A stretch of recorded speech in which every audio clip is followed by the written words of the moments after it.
Was it a poorly calibrated airspeed indicator, or just the press getting carried away? Press releases back then claimed something astonishing: a piston fighter, propeller and radiator, and the whole 1940s package, clocked at just over 500 miles an hour in level flight over Melbourne. That's 21 years before Darrell Greenemeyer set the official world speed record for a piston-engined aircraft at Edwards Air Force Base in California. Flying a heavily modified Grumman Bearcat in ideal weather, he reached 482.46 miles an hour. We'll probably never know exactly how fast the aircraft went on the morning of May 25, 1948. What's not in dispute is that this fighter was seriously fast, and that its Rolls-Royce Griffon was the last great voice of the piston era. The aircraft on that flight was the CA-15, built by the Commonwealth Aircraft Corporation in Melbourne. And here's the thing, it was already obsolete before it ever left the ground. Taxi tests began at Fishermans Bend Airfield on February 12, 1946, and 3 weeks later, on March 4th, it took its place in history as the last single-seat piston fighter ever to start flight testing. None of that was the engineer's fault. By the time the CA-15 appeared, the major aviation powers had already moved to jets, and just about every new fighter on their drawing boards was going to be one. Still, the fact that a country like Australia built it at all says something about how good those designers were. And it's a perfect snapshot of just how fast military aviation was moving in the mid-1940s. This was an aircraft that could take on anything else flying on a propeller and beat most of it. Had it arrived 2 years earlier, it would have been famous, and CAC would have had orders and the money that came with them. But in the 1940s, 2 years was a geological age, more than enough time to turn a cutting-edge fighter into a curiosity. To understand how a country with no fighter industry at all came to build one of the fastest piston-engined aircraft ever flown, you have to go back a decade. The Commonwealth Aircraft Corporation was founded on October 17, 1936, funded by Australian heavy industry, rather than by anyone already in the aircraft business. Behind it were Broken Hill Proprietary, General Motors Holden, Imperial Chemical Industries, and the Orient Steam Navigation Company. Steel, chemicals, cars, and shipping, putting money in together because Australia had worked out that it couldn't rely on anyone else to sell it fighters. By September 1937, there was a factory on Lorimer Street at Fisherman's Bend in Port Melbourne. Making it work fell to Lawrence Wackett. As general manager, he led a delegation through aircraft factories in Britain, Europe, and North America, hunting for a design Australia could actually build with the tooling it had. His team came back recommending a 2-seat North American machine, the NA-16. Reworked in Melbourne, it became the Wirraway, a name chosen in April 1938 and usually traced to an Aboriginal word for challenge. 755 were built.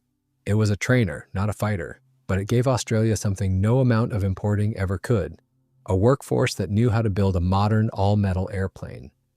The CA-15 started as an idea that came out of the Australian boomerang fighter doing better than anyone expected in 1942.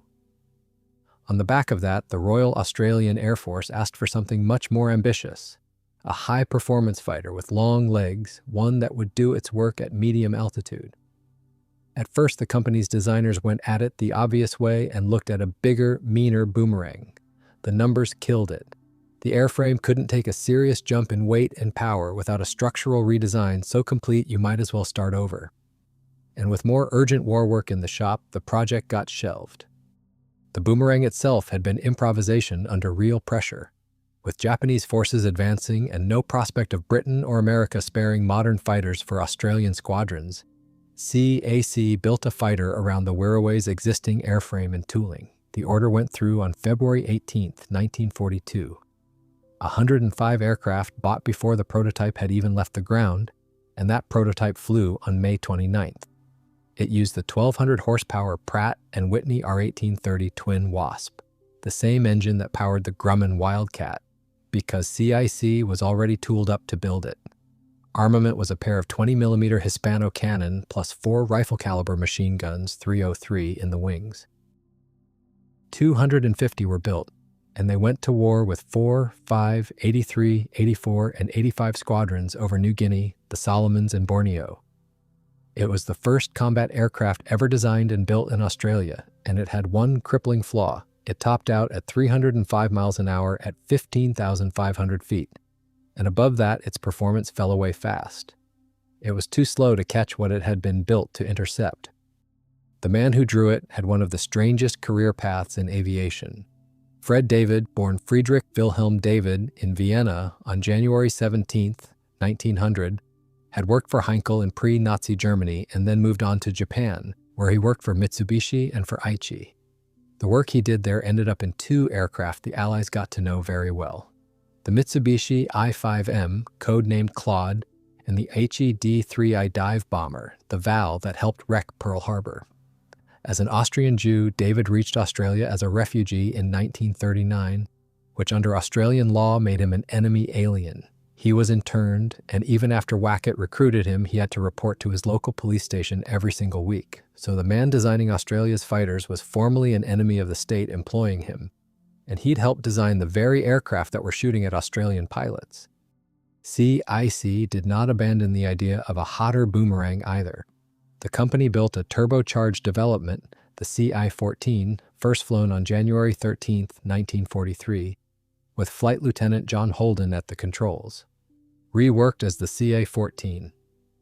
After its big fuselage scoop turned out to be dumping turbulent air over the tail, it was 25 to 30% faster and picked up 4,000 feet of ceiling. It confirmed what the calculations had already said. You could keep bolting power onto the boomerang, but you couldn't turn it into a front-line fighter. If Australia wanted one of those, it would have to start with a blank sheet of paper. That same year, Australia decided to build the Merlin-powered North American Mustang under license at Commonwealth's Fishermans Bend plant. And the year after that, CAC sent its first engineers and technicians over to North America to learn how to build them. But the military's original 1942 requirements hadn't gone away, and nobody at Fisherman's Bend had forgotten them.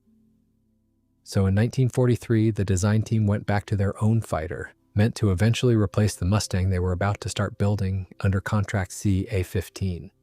The contract number became the aircraft's name because nobody ever gave it an official one. Around the factory, though, they called it the Kangaroo. That nickname was never a patriotic flourish. It was an accident of engineering. The oleo struts in the landing gear were overpressurized, too much pressure in the legs, and during those first taxi runs at Fisherman's Bend, the thing hopped and bounced down the strip in front of everybody on the field. The name stuck for the rest of its short life. The Mustang program was no small thing on its own. CAC eventually built 200 Mustangs at Fisherman's Bend, 80 CA-17s, Mustang Mark 20 put together from American kits, and 120 CA-18s built from raw material in Australia. The first production CI-17 serial A68-01 flew on April 29, 1945. But the program ran so far behind that only 17 had reached the Air Force by the Japanese surrender, and production dragged on all the way to 1952. All the while, in the same buildings and with many of the same people, the new fighter was taking shape alongside it, on its own set of drawing boards. By 1943, what CAC and the Air Force wanted out of that fighter was an aircraft built around the very latest aerodynamics, not the safe version of it, which meant a long time spent going through the technical specification line by line in meeting after meeting with the designers on one side of the table and the military on the other. And the requirements kept growing while they argued. The Mustang was the main reason. Once Australian commanders saw what a Merlin-powered fighter could do in combat, they wanted more out of their own, so the design dragged on into 1944 before the specification was finally signed off. The paper trail behind that specification shows how close the whole thing came to never happening. Wackett's own instinct had been pragmatic. He recommended Australia simply build Mustangs under license rather than start from scratch. But he also put forward a more ambitious option, a new high-performance fighter of Australia's own. And in June 1943, the government and the Air Force approved it as Specification 2 of 43. Fred David, fresh off the boomerang, was put in charge of the in-house design team. Where the design ideas came from is less obvious than the finished aircraft makes it look. David's team worked in part from Allied intelligence reports on captured enemy aircraft, and the strongest influence isn't American at all. It's German, the Focke-Wulf F-double, U-190, whose compact fuselage, wide track, inward retracting landing gear, and exceptional view out of the cockpit had impressed everybody who studied it. Yes, the CA-15 looks like a Mustang. That's a coincidence. It wasn't derived from the P-51, and it was designed against very different objectives. The CA-15 was all metal and stressed skin, with a flush-riveted semi-monocoque fuselage and a two-piece laminar flow wing built on a NACA 66 series section. And from the start, it was drawn around a powerful 18-cylinder twin-row radial, the supercharged Pratt Whitney R-2800-10, W double wasp, 2,000 horsepower at combat power and 2,300 with water injection cut in. The engine was fan-cooled with the supercharger and its intercooler sitting directly behind it, and the exhaust and the cooling air both went out through a duct under the fuselage, which at speed gave you a bit of extra thrust for free. And that wasn't Australia settling for what it could get. The Double Wasp was one of the great engines of the war, and by 1943 it was powering the Republic P-47 Thunderbolt, the Vought F-4U Corsair, and the Grumman F-6F Hellcat. Building an Australian fighter around it meant tapping into an enormous proven power plant, exactly the sort of low-risk decision a small industry should make. Engineers soon began building the first prototype.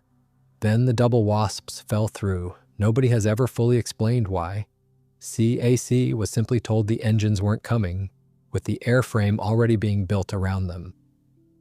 So the company went looking for an alternative and in 1945 settled on a liquid-cooled V-12 as a stopgap, the Rolls-Royce Griffon 61, with its two-speed, two-stage supercharger to be swapped later for a three-speed Griffon once one turned up.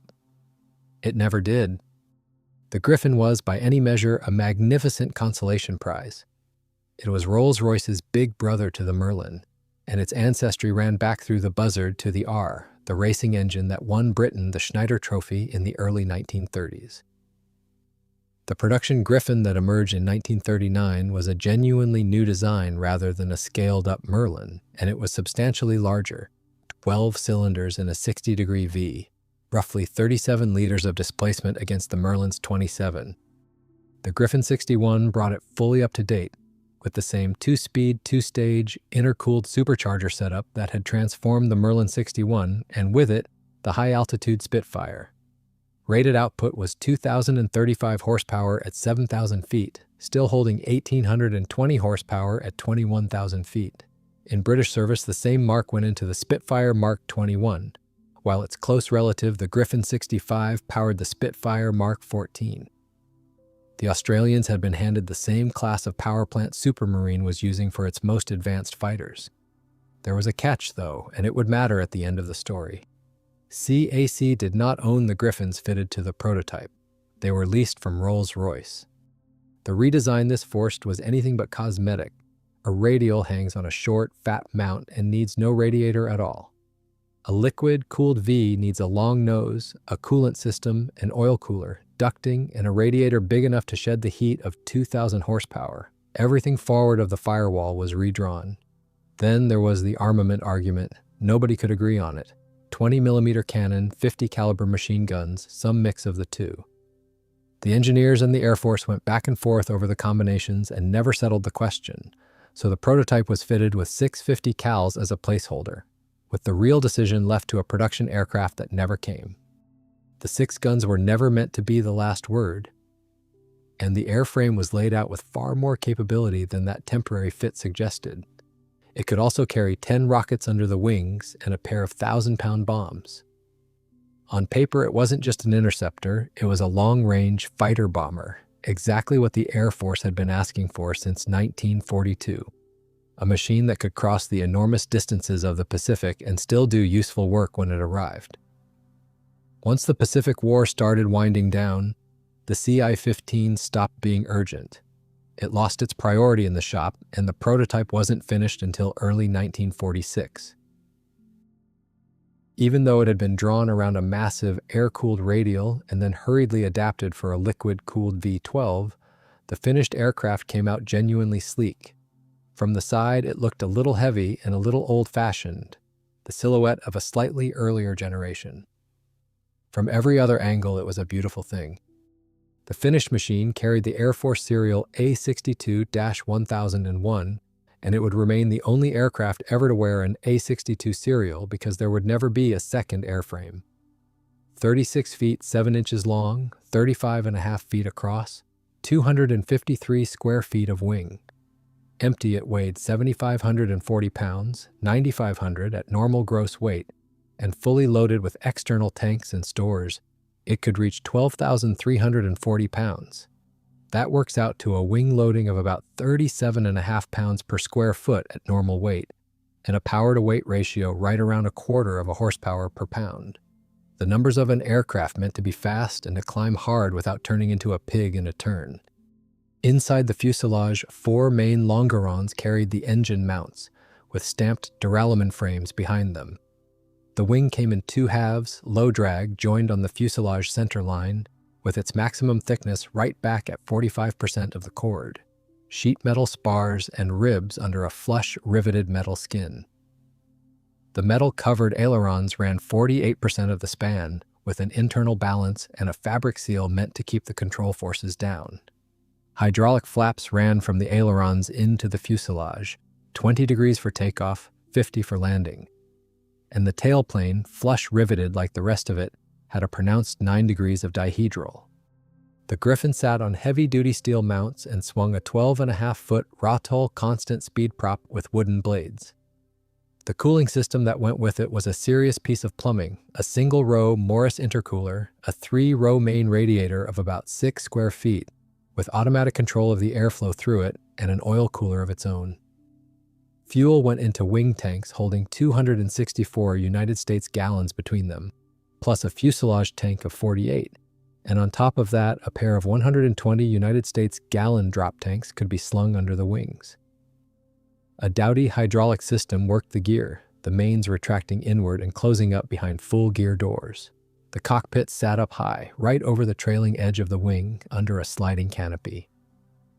In an emergency, the pilot could jettison the canopy, the headrest, and the rear armor plate. When test pilot Jim Schofield lifted the CA-15 off Fishermans Bend on March 4, 1946, he had no idea he was flying the end of an era. Factory testing ran through to the end of June, and the results were good enough that the reports start to sound repetitive. The aircraft had almost none of the bugs you would expect from a brand new fighter. It was sweet to fly, responsive, honest, no real vices in it anywhere. The engineers knew exactly what they had, though, and they knew what it was worth. An aircraft with nowhere to go. While the CA-15 was under development, jets had already begun pushing pistons aside, and nothing about how well it flew was going to change that. There was one genuine criticism in those early reports, and it was a familiar complaint for a fast fighter. The ailerons were heavy. At speed, they took real muscle, which kills your roll rate right where a fighter needs it most. CAC reworked the aileron circuit over the following weeks, along with a string of smaller refinements, and largely fixed it. Beyond that, the notes read monotonously well. The CA-15 was easy to fly, its performance was excellent, and the view from that high cockpit was superb, something CAC had clearly absorbed from the reports on the Focke-Wulf. Once the first phase of testing wrapped up, the CI-15 went to the Air Force's test unit at Laverton, No. 1 Aircraft Performance Unit. Service pilots flew familiarization sorties on it, calibrated the instruments, and worked out what it could actually do in a fight. Then, on December 10, 1946, it went wrong. A hydraulic failure forced the pilot into a belly landing and severely damaged the sole prototype. It went back to the factory, and the repairs dragged on for 6 months into June 1947. By that point, the Australian Air Force was already planning its move to jets and flying its P-51 Mustangs as a stopgap in the meantime. There was no practical reason left to keep testing the CI-15, but the company was still told to restore the prototype, and nobody was in a hurry about it.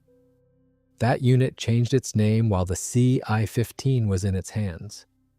The unit had been formed in December 1943 to test and evaluate aircraft, and in September 1947, while the CA-15 sat in pieces back at the factory, it was renamed.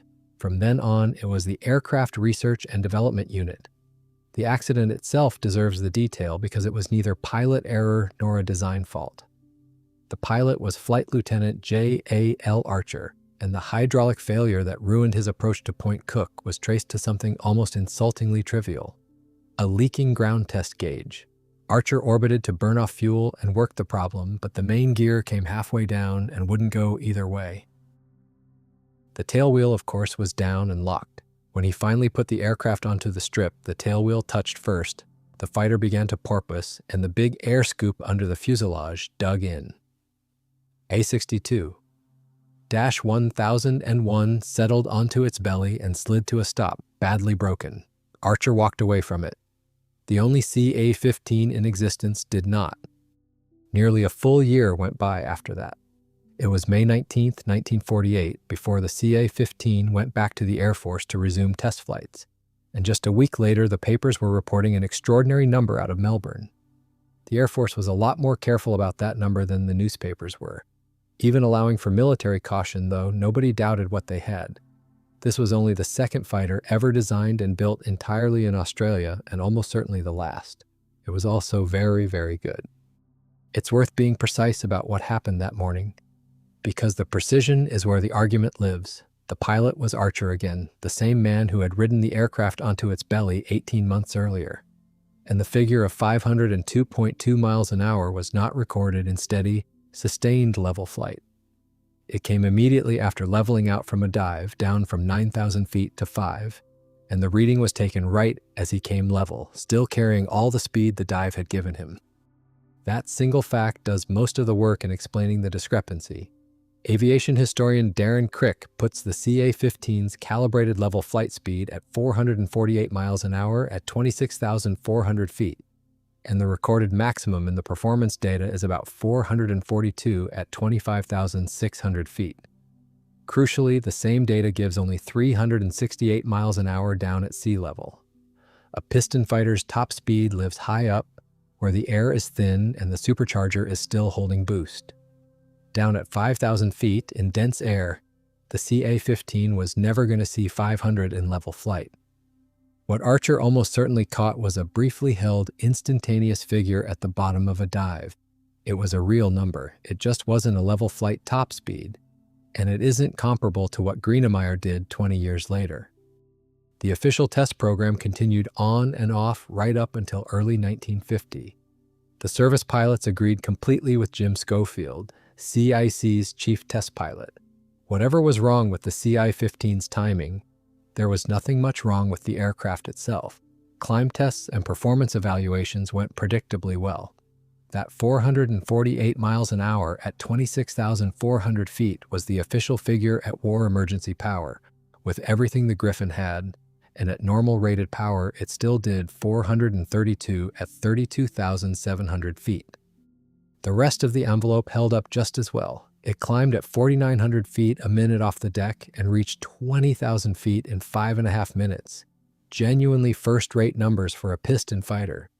Service ceiling was 34,000 feet. On internal fuel, it had about 1,150 miles of range and flown gently for endurance at 5,000 feet. Ferry range stretched to 2,540 miles. That last number reflects what the Air Force had asked for back in 1942. This was never a short-legged interceptor. It was built for a theater where the nearest useful piece of land might be 1,000 miles away. Set it against its contemporaries and the picture sharpens. The Spitfire, Mark 14 on a Griffon 65, putting out much the same power, did 441 miles an hour at 29,500 feet. Dead level with the CI-15 on speed, better on ceiling, and nowhere near it on range. The Griffon Spitfires were superb interceptors and short-range ones. That was the trade Supermarine had made. The North American P-51H, the lightweight Mustang, usually reckoned the fastest piston fighter ever to reach a squadron, was quicker at 470, but it got there with a war emergency rating of over 2,200 horsepower, water injection, and an airframe stripped of several hundred pounds. The de Havilland Hornet at 475 was faster still, but it did it with 2 Merlins instead of 1 Griffon. And the Grumman Bearcat, whose heavily modified descendant would later carry Greenemeyer to his record, was good for 428 miles an hour in service trim. The CA-15 was faster than the Bearcat, level with the Spitfire XIV, and behind only the lightweight Mustang and a twin. We'll never know what it could have done on the 3-speed Griffon it was designed for. But even as it stood, it belonged with the best piston fighters anyone ever built. And that is the remarkable part. The engineering team at CAC had never designed a frontline fighter before. They lost the engine the whole aircraft had been drawn around halfway through the job and had to redraw everything ahead of the firewall to suit a different one. And they still turned out something that could stand in that company. None of it mattered. The end was a quiet one. There was no dramatic crash, no ceremonial last flight. The official test program simply trailed off in 1950, and the aircraft was scrapped that same year. And because Rolls-Royce had only ever leased those engines, the Griffons did not go to a museum or a technical college. They were crated up and shipped back to Britain, and that was that. Nothing of A62-1001 is known to survive. No airframe in a museum, no wing spar propped in the corner of a hangar, no restored cockpit section behind glass. The fastest aircraft Australia ever designed exists today only in photographs, a scattering of drawings, and the test reports. The world it had been built for was already gone anyway. In May 1946, barely 2 months after Jim Schofield first lifted the CA-15 off Fishermans Bend, an ex-Royal Air Force Gloucester Meteor arrived at Laverton from Britain, was put together, and flew as A-77-1. That June, it officially entered service, the first jet fighter the Royal Australian Air Force ever owned.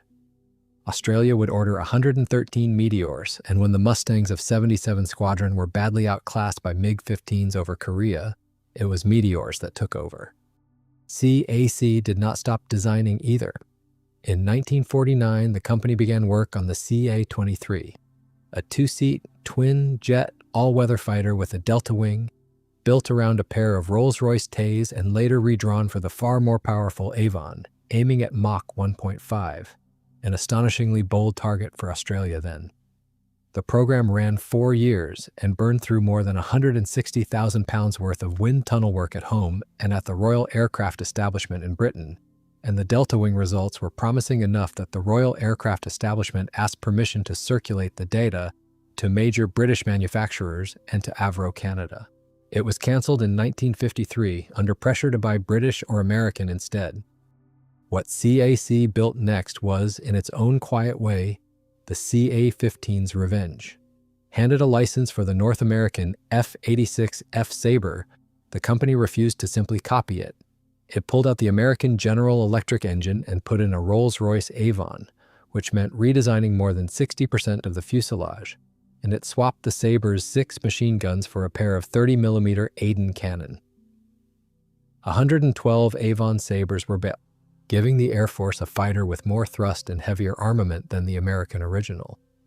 So the engineering did not die with the CA-15, only the airplane did, and its designer Friedrich Wilhelm David, the enemy alien who signed in at a Melbourne police station every week while designing his adopted country's fighters, lived until 1992, long enough to watch Australia fly aircraft he couldn't have imagined in 1943. The CA-15 remained the most technically advanced thing he ever put on paper. It was also the last piston-engine single-seat fighter prototype the world would ever build. And for one morning over Melbourne in May 1948, it flew fast enough that people are still arguing about the number.